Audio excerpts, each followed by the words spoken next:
This lesson is about life in colonial America. For purposes of this lesson, the colonial period refers to the years 1607 to 1775. Please refer to Canvas for relevant text references. Let's begin. By 1750, England had amassed a substantial number of Atlantic coast colonies, plus territory in the inner regions of North America. Their 13 Atlantic colonies would form the bedrock from which the United States would eventually be formed. For the rest of this lesson, we will analyze the cultural, social, and political characteristics of the so-called 13 original colonies by the geographic regions each were a part of. Comprising the southern region were the colonies of Georgia, South Carolina, North Carolina, Virginia, and Maryland. The middle colonies included Delaware, Pennsylvania, New York, and New Jersey. The New England colonies were the colonies of Connecticut, Massachusetts, Rhode Island, and New Hampshire. 5 dimensions of colonial life this lesson will deal with include religion, family life, education, science, and slavery. Religious practices in the colonies varied by region. In the southern colonies, the Anglican Church, or the Church of England, was the dominant religion. The Anglican Church was the official state church for Virginia. Strict church attendance rules were in place, with punishments ranging from fines to public whippings for missing services. Maryland was established as a haven for English Roman Catholics and was named after the English monarch, nicknamed Bloody Mary, who wanted to restore Catholic preeminence in England. In the New England colonies, the dominant denomination was Congregationalism. Congregationalism emphasized the autonomy of local churches. These churches were made of an association of believers that called themselves the elect, or the chosen. Congregationalism was closely related to New England civil government, and here we would find church attendance rules that were even stricter than they were in southern colonies. Massachusetts was America's first theocracy, which is a term used to describe a government that is based on religious rules. The only exception to this dynamic could be found in the colony of Rhode Island.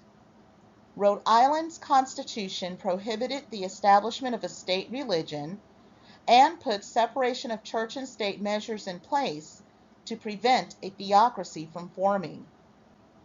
In the middle colonies, there was an environment of toleration due to the region's diverse religious landscape. The middle colonies boasted the highest number of observant Jews. Pennsylvania was founded by a charter granted to William Penn, who was the founder of the Society of Friends. You may know them better as Quakers. The middle colony was also most likely to host fringe sects such as the Moravian Brethren, who had the greatest success in converting indigenous Americans. Religion played a role in shaping colonial society and ultimately its politics. In the 1730s and 40s, a revival of fire and brimstone style Christianity swept through the colonies. Known as the Great Awakening, other denominations saw growth, while older denominations experienced splits along ideological lines. The Methodists and Baptists saw the largest growth in membership during the Great Awakening as colonists were drawn to the emotionalism of their clergy compared to the intellectual approaches clerics in Congregational and Anglican churches favored. The most well-known figure of the Great Awakening is pictured here. This is Jonathan Edwards. In 1741, Edwards delivered a sermon entitled "Sinners in the Hands of an Angry God." The sermon painted a picture of a vengeful God who held sinful mankind by a thin spider's web over the fiery pits of hell because of its wickedness. Motivated by fear, many colonists converted. But aside from the religious implications, the Great Awakening had important impacts on colonial America. For one, there would be denominational splits along ideological lines between faiths who were more conservative or fundamental in their approach to Christianity and those who were more liberal. The Great Awakening also helped to strengthen humanitarianism, and there was more motivation to help the poor. Third, the Great Awakening undermined the existence of official state churches because with the proliferation of other denominations, it was more difficult for one sect to maintain control over their communities. Finally, the Great Awakening helped to make the environment more ripe for political reform. The difficulty of establishing an official government church was made more difficult by the message of egalitarianism Great Awakening religious leaders preached.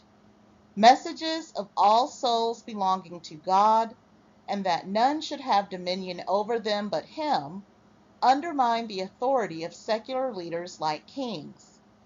We will see how in a matter of 2 decades, veterans of the Great Awakening would be at the forefront of working toward political freedom during the Revolutionary War era. In the earlier years of British North America, there was a gender imbalance that saw a population that was heavily male. As time progressed, the colonies would see an increase in the female population, such that by the time we reached the 1750s, the female population was roughly half of the males. Colonial families tended to have several children. The average family had 5 children, with many households having several more. During the colonial era, children were seen as assets to a family bottom line, rather than a liability. Children were considered adults much earlier than in our own day and time. Boys were considered men at 15, and it was not uncommon for girls as young as 14 to get married. This was in no small part due to a life expectancy that was well short of ours in modern times. The average life expectancy for a male was 55. For a woman, it was 49. The female life expectancy was shorter because of the high mortality rates among childbearing women.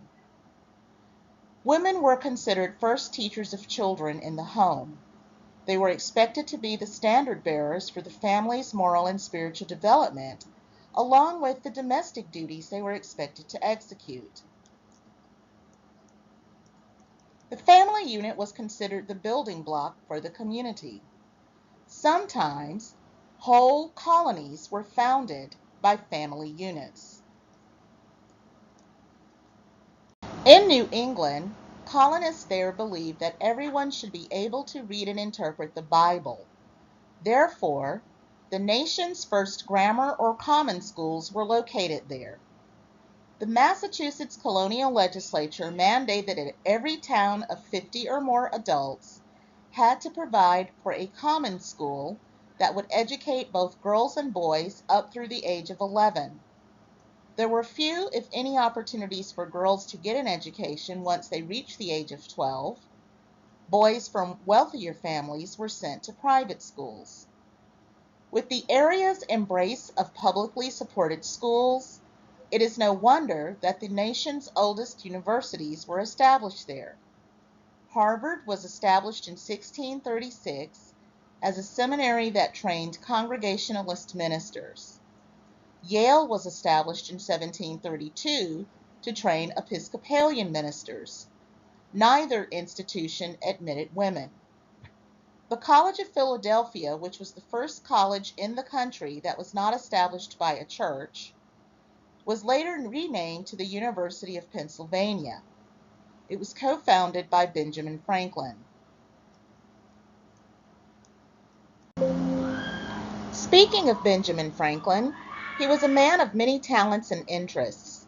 As a scientist, he advanced scientific knowledge in practical ways, using his interest in agriculture to publish an almanac.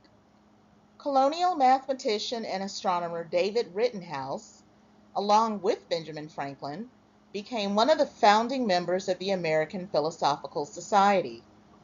John Bartram opened the first botanical garden in North America.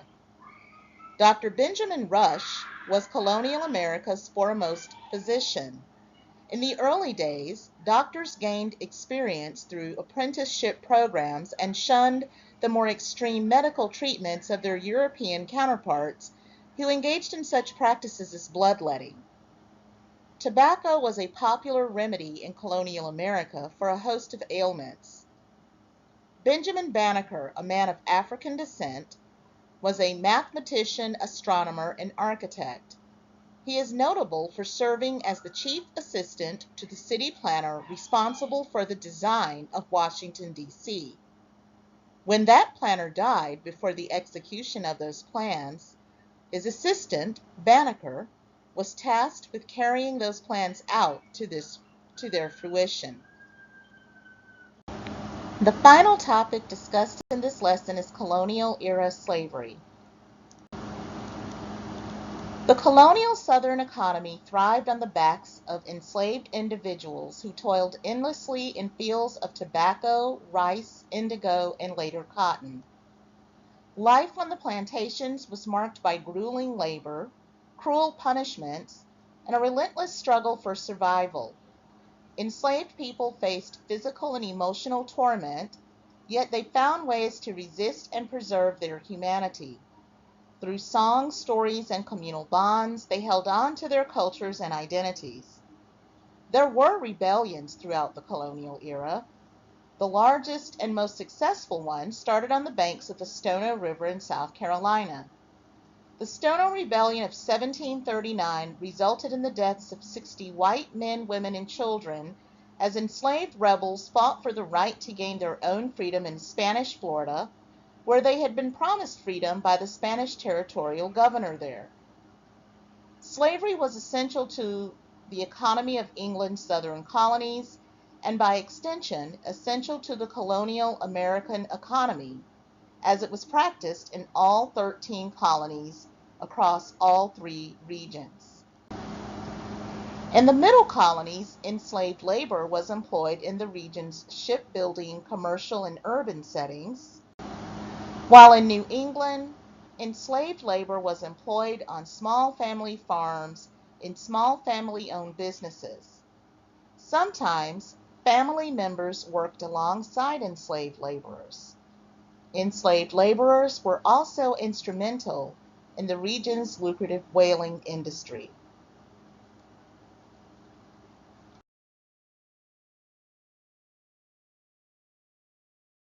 You've reached the end of this lesson. Remember to refer to Canvas for relevant text references related to this presentation.